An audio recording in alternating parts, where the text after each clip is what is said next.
Hello दोस्तों, स्वागत है आपका अपने चैनल जिसका नाम है टच द जीएस। दोस्तों, अभी तक हमने भाग एक और भाग दो कंप्लीट पढ़ लिया है। हम भाग 3 पढ़ रहे हैं और भाग 3 में हमने पहला जो मूल अधिकार है समानता का अधिकार और दूसरा स्वतंत्रता का अधिकार ये हमने 19 से लेकर 21 का तक हमने पढ़ लिया है। आज हम पढ़ेंगे अनुच्छेद 22, क्योंकि अनुच्छेद 22 में थोड़ा सा वीडियो लंबा हो जाएगा, इसलिए मैंने कल उसमें वो अनुच्छेद 22 नहीं बताया था। आज हम अनुच्छेद 22 पढ़ेंगे। अनुच्छेद 22 पढ़ने से पहले थोड़ा सा एक बार रिवाइज करते हैं। अनुच्छेद 1 में भारत राज्यों का संघ होगा। अनुच्छेद 2 में किसी भी विदेशी राज्य को भारत में मिला सकते हैं। अनुच्छेद 3 में अब आपने मिला लिया तो उसके नाम में सीमाओं में परिवर्तन कर दो, यानी भारत के अंदर ही आप भारत के राज्य क्षेत्र के अंदर कहीं भी परिवर्तन कर सकते हो। एक भाग से दूसरे भाग में तोड़ दो या फिर नाम में या सीमा में परिवर्तन कर दो, कोई दिक्कत नहीं है। अनुच्छेद 4 में 2 और 3 में आपने जो संशोधन किया है वो 368 के बाहर रखा जाता है, वही अनुच्छेद 4 में बोला गया है। अनुच्छेद 5 में संविधान के प्रारंभ में नागरिकता। 6 में वैसे व्यक्ति जो पाकिस्तान से इंडिया आना चाहते हैं आ सकते हैं, उनको भी नागरिकता दी जाएगी। 7 में वैसे व्यक्ति जो भारत से पाकिस्तान चले गए लेकिन लौट कर आएंगे तो उनको भी नागरिकता। अनुच्छेद 8 में विदेश घूमने पर आपकी नागरिकता खत्म नहीं होती है। अनुच्छेद 9 में आपने अपनी इच्छा से किसी दूसरे देश की नागरिकता स्वीकार कर ली तो भारत की खत्म हो जाएगी। अनुच्छेद 10 में आपकी नागरिकता बनी रहेगी जब तक आप कोई देश विरोधी काम नहीं करते। अनुच्छेद 11 में नागरिकता के संबंध में संसद कानून बनाती है और संसद का गृह मंत्रालय कानून बनाएगा। 12 में राज्य की परिभाषा है। 13 में अल्पीकरण है। 14 में कानून के सामने सब बराबर होंगे। 15 में धर्म, जाति, वंश, लिंग, जन्म स्थान के आधार पर भेदभाव नहीं किया जाएगा। 16 में नौकरी में समानता है। 17 में अस्पृश्यता का अंत है। 18 में उपाधियों का अंत है। 19 में 6 प्रकार की स्वतंत्रता दी गई है। पहले 7 प्रकार की थी जब संविधान बना था तब, वर्तमान में 6 प्रकार की स्वतंत्रता। अनुच्छेद 19 के पहले क्लॉज में बोलने की स्वतंत्रता, 2 में सभा करने की, 3 में संगठन बनाने की, 4 में चारों ओर घूमने की, 5 में बसने की, 6 में संपत्ति का अधिकारता खत्म कर दिया गया है। 7 में व्यवसाय करने की स्वतंत्रता है। अनुच्छेद 20 में दोष सिद्धि के संबंध में संरक्षण, एक गलती की एक सजा, सजा उस समय के कानून के आधार पर और खुद के विरुद्ध गवाही देने के लिए मजबूर नहीं कर सकते हैं। अनुच्छेद 21 में आपके स्वास्थ्य का ध्यान सरकार रखती है और स्वच्छ पर्यावरण, पानी पीने का अधिकार है और आप आत्महत्या नहीं कर सकते और आपकी प्राइवेसी आपकी कोई नहीं जान सकता है, उसके बारे में कोई नहीं जान सकता है। अनुच्छेद 21 के काम है 6 वर्ष से 14 वर्ष तक के बच्चों को निःशुल्क शिक्षा का प्रावधान किया गया है और ये 86वें संविधान संशोधन के द्वारा 2002 में अटल बिहारी वाजपेयी की सरकार में जोड़ा गया था। यहाँ तक हमने कंप्लीट पढ़ लिया है। आगे समझते हैं भाग 22। भाग 22 क्या कहता है? गिरफ्तारी से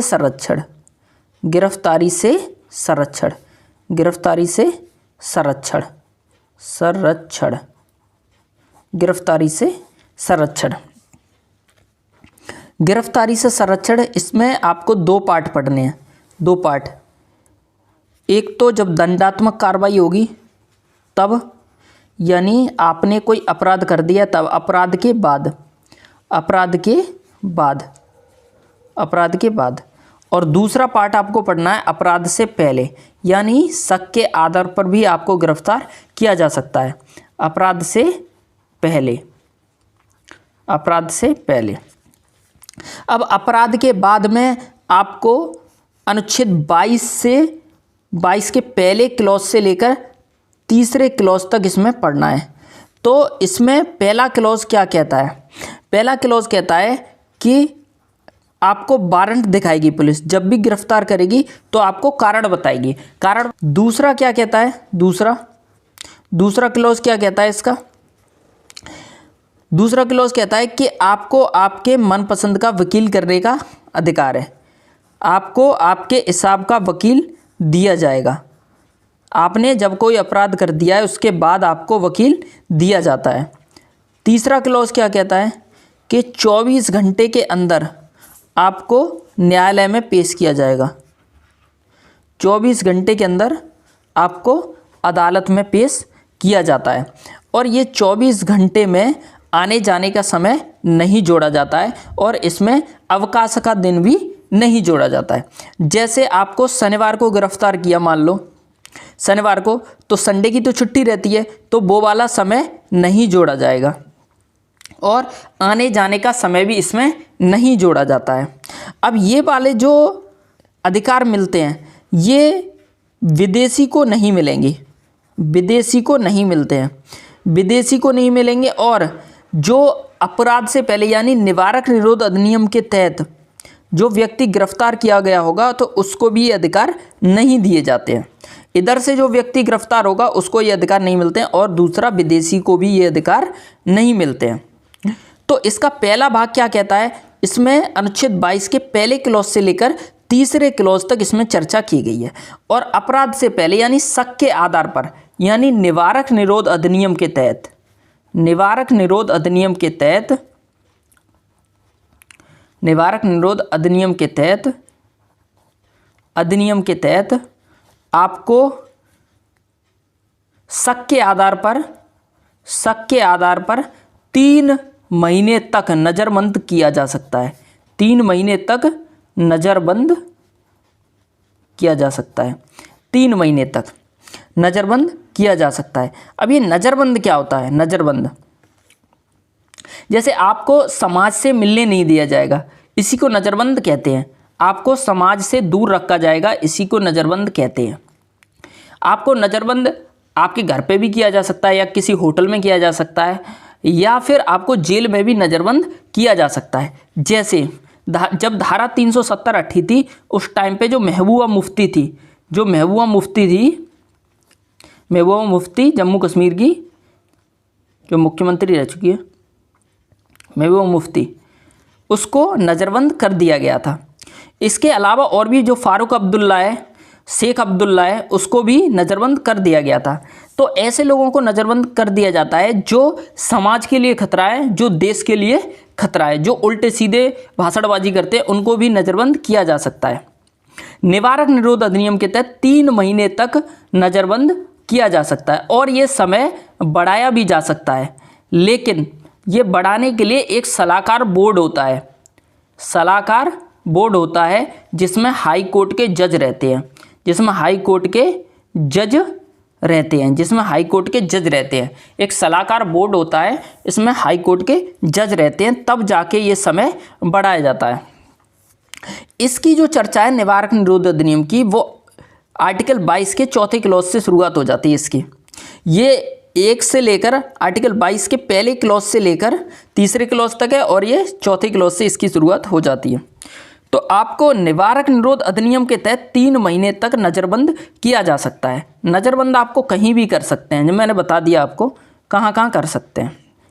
आपने एक कानून सुना होगा, अंग्रेज़ों के टाइम का कानून है, सन 1919 का Rowlatt act, Rowlatt act, Rowlatt act. Rowlatt के एक्ट क्या था? इसको बिना अपील, बिना दलील और बिना वकील का कानून इसको कहा गया, रॉलेट एक्ट को। इसी तरीके से मान लो निवारक निरोध अधिनियम है, इसको जब इसके तहत आपको पुलिस गिरफ्तार करती है तो आपको कारण भी नहीं बताएगी, जरूरी नहीं है वो आपको कारण बताए।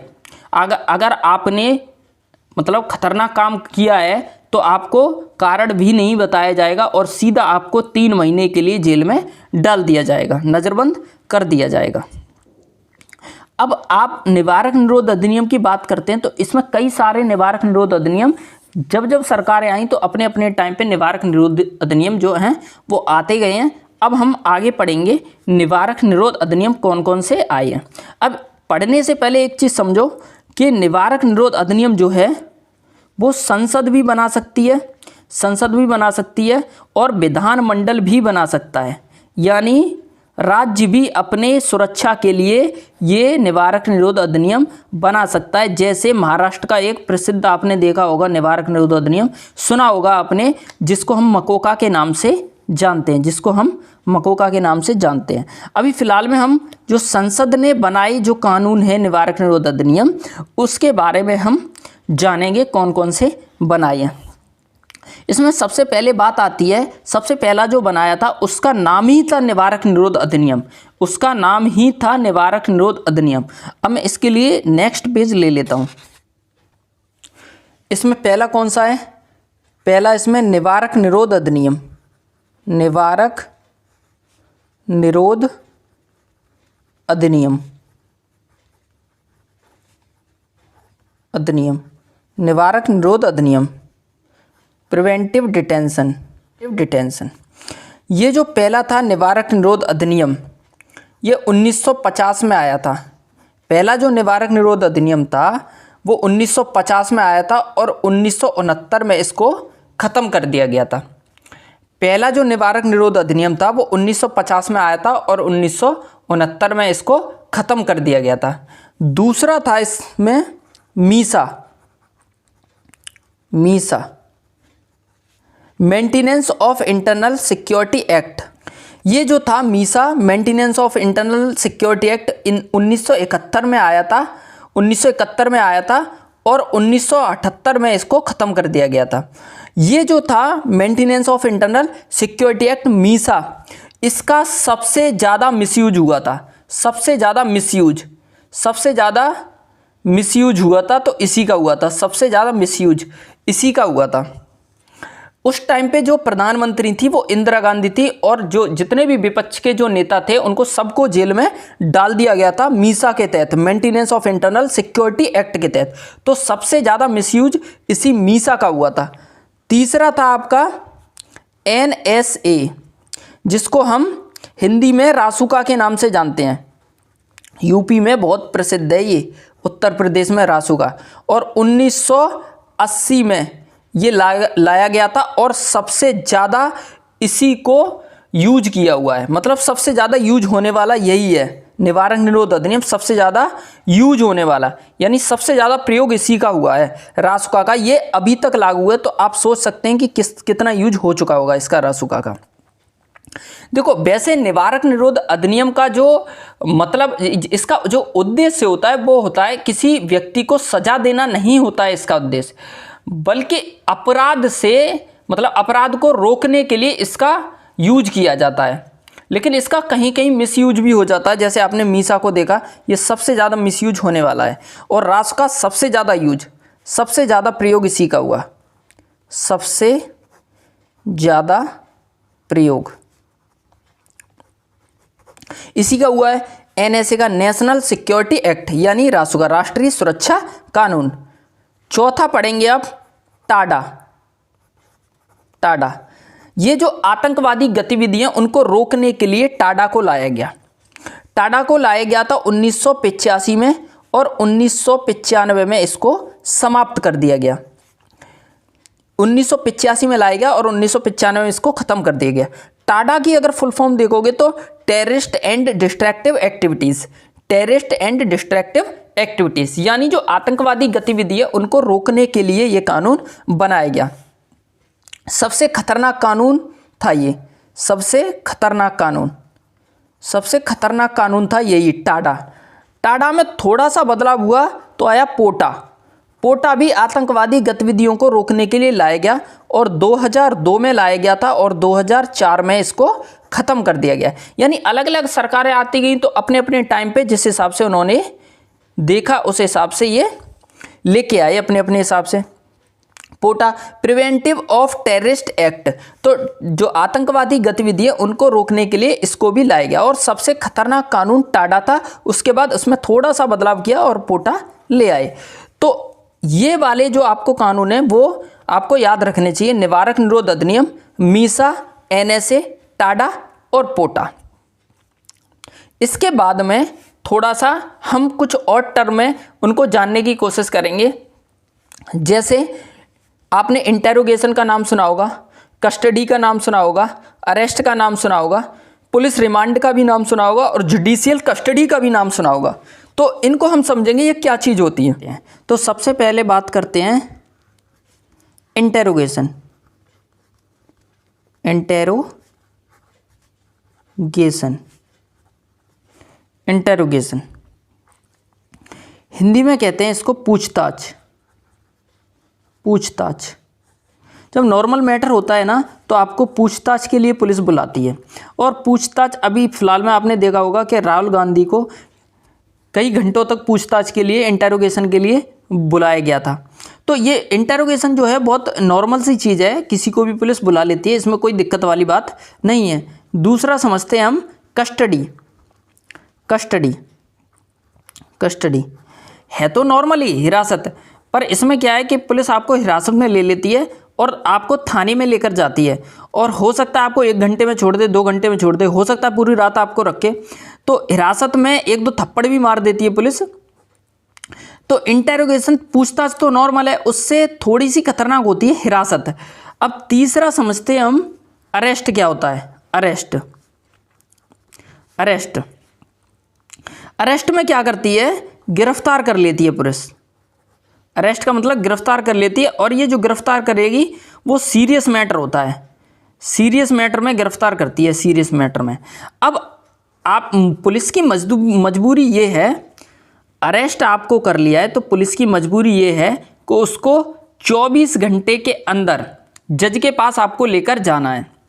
आपने क्या पढ़ा था आर्टिकल 22 में, क्या पढ़ा था आपने? पढ़ा था वारंट दिखाएगी पुलिस, उसके बाद में वकील करने का अधिकार होगा, और 24 घंटे के अंदर वो जज के पास लेकर जाना ही पड़ता है पुलिस को। ये पुलिस की मजबूरी है, उसको जाना ही पड़ेगा।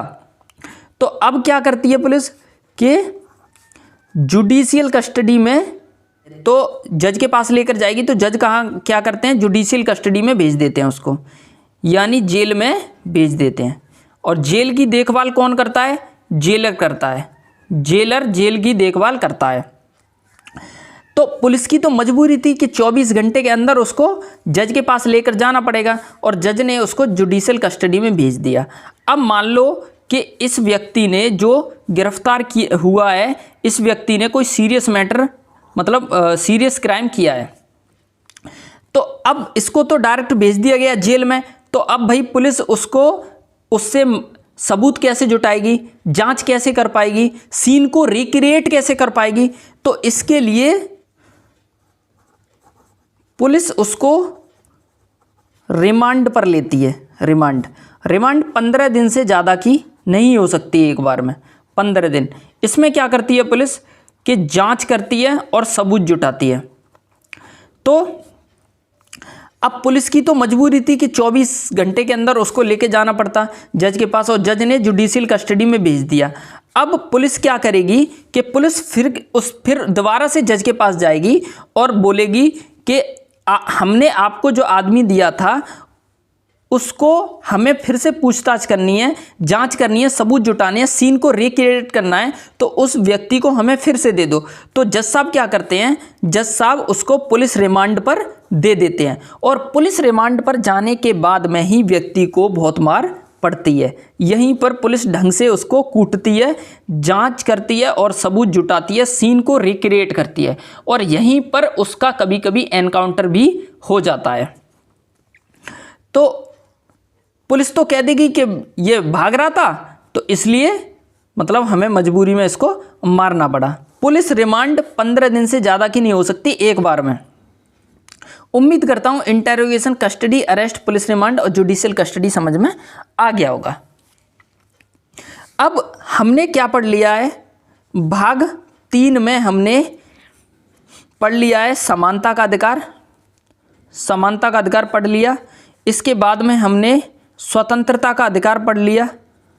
स्वतंत्रता का अधिकार, समानता का अधिकार 14 से लेकर 18 तक पढ़ा।